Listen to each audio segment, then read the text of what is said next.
আমার ছেলে মেয়ে আত্মীয় স্বজন কাকেও যেন আমার লাশ শুইতে না দেয়।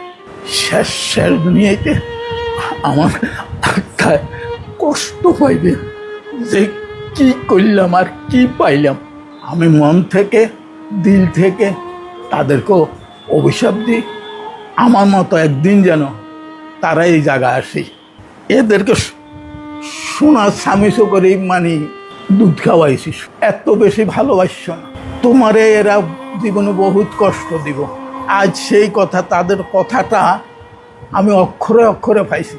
আমার ভাবিরা কইতো, যখন বস্তা বড়ি বড়ি টাকা দিছিলাম তখন মানে সব ঠিক আছে, আচ্ছা বুঝলাম ছেলেরা হইতে পারে, এটা মানি নিলাম, কিন্তু মেয়েরা কেমনে হয়, মেয়েরা কেমনে বাপকে এত অস্বীকার করে। মানে আমার জীবনে এই প্রথম দেখলাম আপনাদের কাছে এবং আইনের কাছে আমি একটা ডায়েরি দিয়ে যাব, এই ডায়েরিটা আপনারা থানায় পৌঁছাই দিবেন, আপনাদের দায়িত্ব, বুঝছেন। এই ডায়েরিতে আমার সব কিছু লেখা আছে, তারা আমার সাথে কি করছে।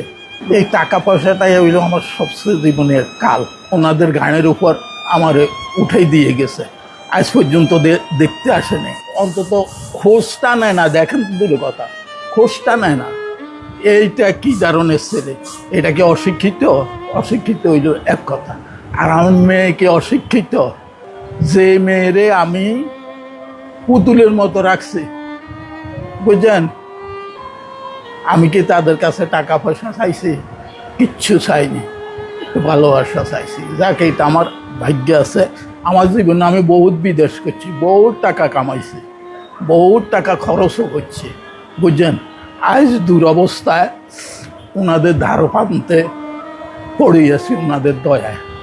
ওনারা যে এতটুকু করছে, এতটুকু করে, এটা আমার জন্য হাজারো। তা আমার শুধু একটাই অনুরোধ থাকবে, আপনারা এই জিনিসটা মানুষে দেখাইবেন, আমার ছবিটা দেখাইবেন, ছেলে মেয়ে যেন দেখতে পায় যে তার বাপ কী অবস্থা আছে, বুঝছেন। দুই দেশে ছিলাম আমি 95 হইতে, সৌদি আরবে ছিলাম 2016 সাল পর্যন্ত, বুঝছেন। তারপরে যখন বস্তা বড়ি বড়ি টাকা দিছিলাম তখন মানে সব ঠিক আছে, ছেলে ঠিক আছিল, মেয়ে ঠিক আছিল, সব ঠিক আছিল। যখন মানে টাকার প্রশ্ন উঠছে, আমার একটা এফডিএস ছিল, এই যে আমার ছোট ছেলেটা যে আমেরিকান এম্বাসিতে চাকরি করে, এ ছিল নমুনি। আমি তো সাদা দিলে আমার ছেলে আমার টাকা এই পাইবে না, কে পাইবে, এরে করে দিছি। এ টাকাগুলো উঠেই নিয়ে যে গেছে, আজ পর্যন্ত সে আমার সাথে কোনো যোগাযোগ করে না, কোনো যোগাযোগ নাই, বুঝছেন। আমার মেয়ের ইয়েতে আমার টাকা ছিল 20 লাখ টাকা ছিল, এই টাকাটা আমাকে আর দেয়নি, বুঝছেন, আজ পর্যন্ত ফেরত দেয়নি। ওনাদের মাধ্যমে আমাকে প্রথমে মিরপুর ওনাদের যে ইয়ে আছে ওইখানে অনেক দিন আসছিলাম, তারপর হইতে এইখানে। এখন আমি আপনাদের কাছে এবং আইনের কাছে আমি একটা ডায়েরি দিয়ে যাব, এই ডায়েরিটা আপনারা থানায় পৌঁছাই দিবেন, আপনাদের দায়িত্ব, বুঝছেন। এই ডায়েরিতে আমার সব কিছু লেখা আছে, তারা আমার সাথে কি করছে। এই টাকা পয়সাটাই হইল আমার সবচেয়ে জীবনের কাল।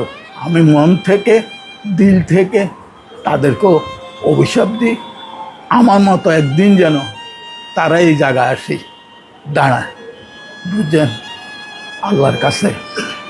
এদেরকে সোনার স্বামীসো করে মানে দুধ খাওয়াইছি, সোনার স্বামীস, বুঝছেন, এত বেশি ভালোবাসছ না তোমারে, এরা জীবনে বহুত কষ্ট দিব।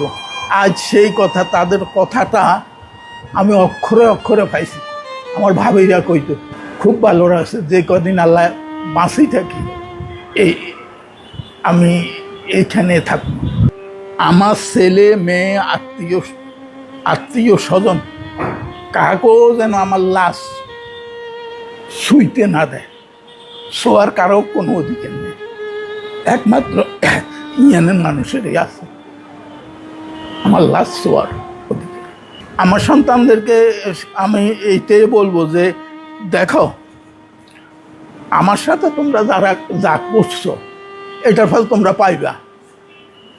এইটার ফল আল্লাহ তাআলা আমি দিল থেকে বলি রাখছি, এইটার ফল আল্লাহ তোমাকে করে দিবে, একদিন না একদিন দিবে।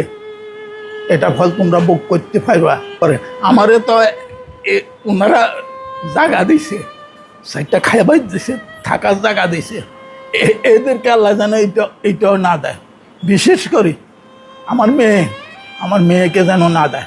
শেষ দুনিয়াতে আমার আত্মায় কষ্ট পাইবে যে কি করলাম আর কি পাইলাম।